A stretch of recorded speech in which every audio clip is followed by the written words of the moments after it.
One Question is designed to give subscribers valuable insights on how executive leaders in college athletics think about key issues on their respective campuses, in their departments, or within their leagues and conferences.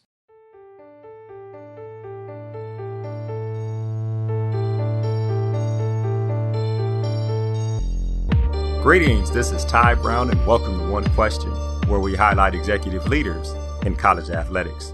Our guest today is Glenn Caruso. Coach Caruso is the head football coach at University of St. Thomas. Greetings, Coach. Thanks for joining us today. Thanks for having us, Ty. Now, Coach, you're coming up on your 11th season as head coach of the St. Thomas Tommies. You've won 110 games over the past 10 years, which is a lot.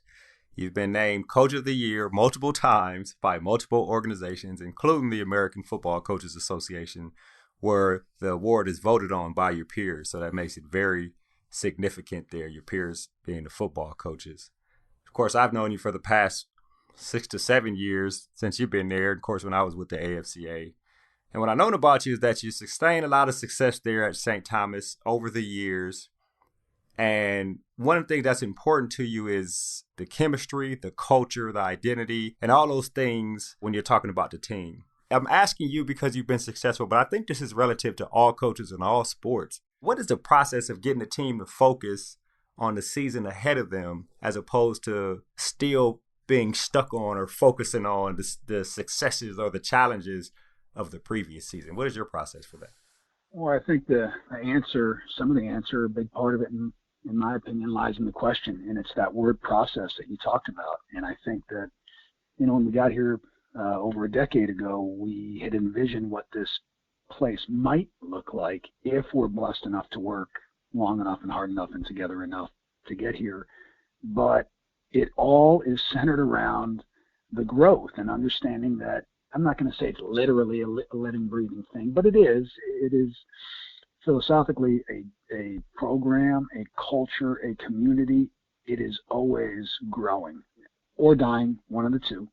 And frankly, like you said in the intro, we've known each other for 6 or 7 years through the AFCA and had some unbelievable opportunities to share experiences and growth points. But I think that's what attracts me to whatever you have your hands on, is you're always looking to educate, to learn, and grow. And the same exact thing I would say about a good football program or a good community or a great culture is that it's ever evolving. And when you start from that point, just talking to the players and letting them understand that if we're the same team 18 weeks from now that we are today, just like I would tell a freshman recruit, if you're the same person you are 4 years from now as you are today, shame on me, shame on you. We failed each other miserably. So trying to focus on that process, because there are way too many things in society today that are results oriented. And I get it. You led the intro with numbers. People see what we do on the field. They look at all that stuff and they say, oh, come on, how can that kid not be results oriented? And our program is absolutely not. It's process oriented, but understand that we get those results because we do focus on the process, nothing more.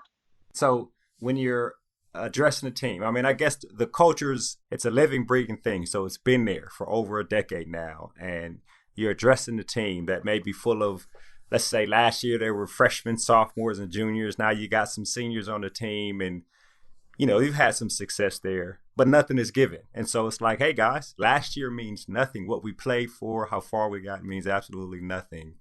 Has that been a challenge? Well, and I guess early on, was it a challenge when you became a head coach? And tell me how you've grown to that now. It absolutely is a challenge, but let's be honest. That's a good problem to have, right? Right. There's a huge difference. And we talked about this years ago when we did a roundtable together, and we talked about the difference between a good team and a good program. And I think a lot of places can put together good teams. I think it is unique to be able to put together a good program. And basically, the operative difference between those two is, number one, longevity, and number two, depth and sincerity of culture. That's the difference between those two things. So when we look at it, it's the privilege of pressure is what we talk about. There are pressures all throughout society. We've earned it, or our program has earned it, but although we have to defend against that, and we have to guard against that on a daily basis, we wouldn't wish it any other way, because the only other way to eliminate pressure is what the rest of society is doing and not risking and making things easy and comfortable. And that is why we're having so many of these issues in our communities that we're having. Right. I agree, Coach. And speaking of culture and identity, I guess one of the things that I know that you're good at is maintaining the balance and culture of the overall program, which you're talking about here, right? A decade, you've won some games, you faced some challenges, but you've been successful for the most part. But how do you balance that, or how do coaches, let's take it on a broad spectrum, how do coaches balance the culture and identity of the overall program versus the unique culture and identity of each individual team every year, since every team is different, right? Taking that conversation from the first question a step further. That's funny because we just got out of a staff meeting 45 minutes ago where we discussed that specifically as a staff, as a football coaching staff. And that's, in large part, that's my job or any other head coach's job, is to see the, air quote, the 30,000 foot view, or whatever the popular term is that everyone in administration is using right now, right? So whatever that thing is to see where my biggest return on investment can be. So for instance, culturally, we have to understand that some things that got us to this point will have to be put on a secondary priority list over those things that will allow us to grow the most from this point.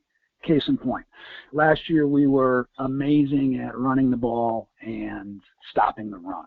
But what we have to routinely ask ourselves is, if I go from 96% proficiency to 100% proficiency, I can put a lot of work in to get to that. And that's a pride thing. You want to be as proficient as you can. Or is it more likely that I can take another sector or segment of the run game or the run defense and say, here's something where we're operating at 72%, and in the same exact time, effort, and energy resources, I can get it up to 88%. That's a bigger ROI. So the same thing would be said for the seniors.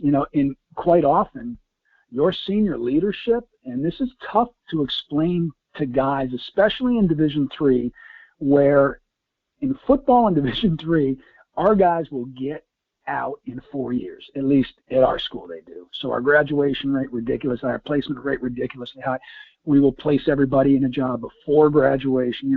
So in football, our seniors have literally only been on campus now for 3 years. So you don't have a redshirt year. It's not a spring sport. So your time with them is very finite. So trying to get them to understand that your senior linebacker or your senior center, yes, you have to make sure that you get your mind right, but your biggest return on investment for your senior year might be in reaching down and pulling up someone else to your level with a bigger return on that. And that's where I think the culture of selflessness and thoughtfulness comes in. Right. And that's how you cross the bridge, right? You have the leadership help out the upcoming leaders, and that helps to focus that helps bridge the gap, right? From the overall cultural identity of the program to the cultural identity of this individual team, because I, as a senior, have gotten you to where we need to be. I think so. I like the way how you put across the bridge. That's a good way to look at it, and to also understand that you need to be indebted to those that have done that for you. So that's the benefit of being somewhere for 10 years, and we're blessed to be in that scenario, is that now we have points of reference where the senior linebacker was helped to be raised by a senior linebacker 4 years ago, and he is to pass it on to the next person. That's what we're working on this last couple of years, is our legacy. What is the legacy we leave behind? Which is absolutely important. And when we talk about legacy, I'll ask this final question here, and I ask you to expound on it a little bit. About 4 or 5 years ago, you talked about the word family, F.A.M.I.L.Y. Forget about me, I love you, F.A.M.I.L.Y. And I thought that was pretty poignant. And I've taken that and used it everywhere in the history of the universe. And I know that's how you run your program because of what you just talked about, the legacy, passing things on to the air quotes next generation of guys. Can you talk about that a little bit? The family, the forget about me, I love you, and how that applies at your program. Absolutely. So the way it came about was we had been here 4 years. We took over a program that was 2-8, and there was a very detailed 4-year plan. year by year what we need to do, cross-referenced by a myriad of things, by recruiting, by scheme, by community involvement, by off-season development, by personal development, by all these types of things. And we did that. And the 4-year plan worked really well. And we went from that team we took over to go 7-3, 11-2, 12-1, 13-1, regional champs. And, the biggest growth, we went from 206 in the country to number 4 in the country in 4 years. And I was sitting there in July before year 5, just couldn't sleep. I was terrified because I didn't have a 5th-year plan because, in coach, it's like dog years, right? Like 4 years is like forever. Who has a 5th-year plan in football? Yeah. Right.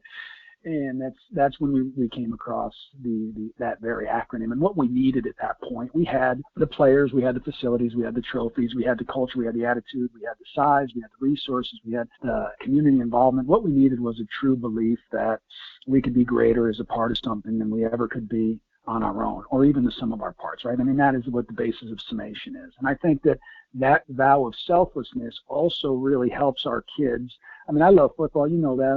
I'm very competitive, but at the end of the day, this is simply the tool that we decide to use to hopefully teach kids how to be the best men they can be and lead the best lives and be the best husbands and fathers and leaders in their community. So for us, having a lesson that not only allows us to succeed on the football field, but also that they can carry forward was big. And so to me, family it's a word that way too many people use, and in my opinion they use it very inappropriately in our sport, and they don't understand what it is. And if you ask me, in my opinion, my single opinion, family is not what you're born into. Family is simply being a part of something where you are willing to give yourself up for the greater good. It is a vow of selflessness. And the reason why it's such a big deal that we can teach it here is because, you know what? If you don't want to put yourself second and give up your wants for somebody else's needs, huge difference between those two words. That's okay. I mean, it's not good, but you can still survive when you're 21 years old and you're on a college football team. But when you get married and you have a wife and you have kids and you have a job and you have a mortgage and a house, if you're not willing to put your wants behind someone else's needs, that's when we're going to run into societal problems. That's when we're going to have issues. So I think that was a great, tangible way for us to simply teach what the difference between needs and wants are. And it sometimes gets confusing because a lot of kids would come into my office as a freshman and say, "Hey, coach, I need," and I'd stop them right there and say, "Hold on, young man, is what's going to come out of your mouth truly what you need, or is this what you want?" Because as soon as you can start detailing the differences between what you need and want in life, the faster we can focus on moving towards living a good life. So that's what family is. Right, exactly. And that's very well said, Coach. Like I said, I've taken it and used it everywhere. I think it's very important. It's how I operate with my families, my sisters, nephew and niece. Forget about me. I love you. It's all about them. I try to do whatever I can to make sure they're supported. And of course, every team and organization I've been involved in, I've done the same thing. I tell you, one of the favorite texts I ever got from you is when you took a picture of the family that was on your desk in your office. Oh, yeah. And you sent it to me. Yes, and it was, and that's not indigenous to me either. I don't want to pretend like I made it up, because Right. I did not make it up. It's just, hopefully you're passing that along to someone who's living it on a daily basis as well. I am too, Coach. Well, this has been an excellent conversation. I really appreciate you joining us here on One Question. Ty, you are unbelievable at educating people in athletics, and you're a huge resource, and I appreciate you greatly. Thank you very much, Coach. That was Coach Glenn Caruso. He's the head football coach at University of St. Thomas. Of course, this is Ty Brown with One Question. And keep in mind, the role of a leader is to create and maintain an environment that people want to be a part of. And as always, be better tomorrow than you are today.